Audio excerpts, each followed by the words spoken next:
My name is Lauren Ashcraft, and I want to talk to you about why I'm mad today. Our federal budget is actually just a list of our federal priorities. So let's look at what our priorities actually are. Right now, we have approved the largest military budget we've ever had, $738 billion, approved by my opponent. That means that we have $738 billion to continue down this path of endless war. The second thing that we have prioritized are the corporate handouts that actually just turn into the CEO bonuses, salary increases, and stock buybacks of the people at the very top of these corporations. This money doesn't trickle down to the average workers of these corporations that get handouts. That's not how this works. The next thing that we're prioritizing are the subsidies that we're throwing at the fossil fuel industry. Think about that.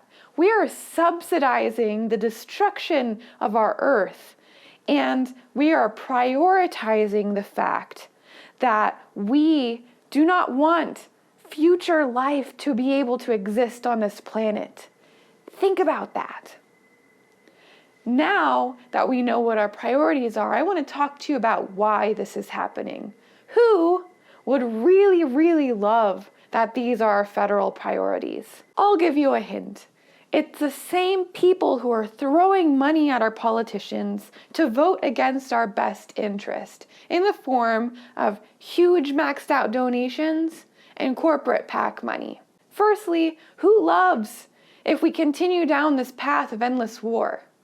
Weapons manufacturers, defense contractors, both of which have lobbies that throw money at our politicians.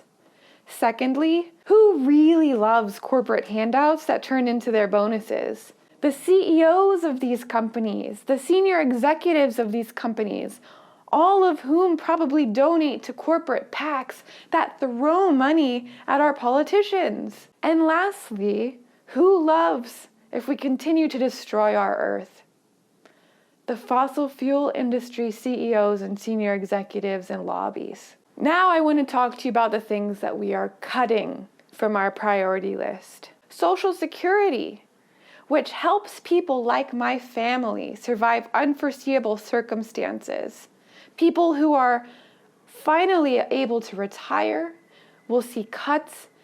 People who cannot work due to disabilities will see cuts. And every single dollar that we cut from the checks that they receive make their lives this much more difficult to live with dignity. The other things we're cutting are Medicare and Medicaid. Why are we choosing to make it more difficult for people to live healthy lives and to survive illnesses? Why? The next thing we're cutting is the National Endowment of the Arts. The arts are what make us human.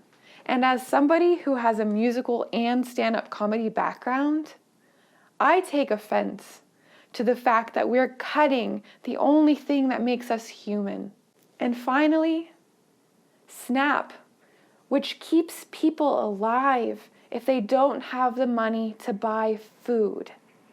Why are we prioritizing war over making sure that children don't go to bed hungry every single night?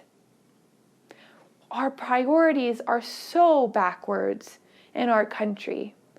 And whenever a federal politician talks about saving money and making cuts to our budget, what they really mean is that we need to throw more power at the already most powerful people in our society.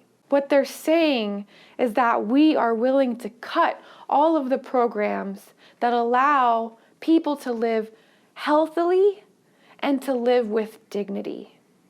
And as your future Congresswoman, I am saying, let's not do that anymore.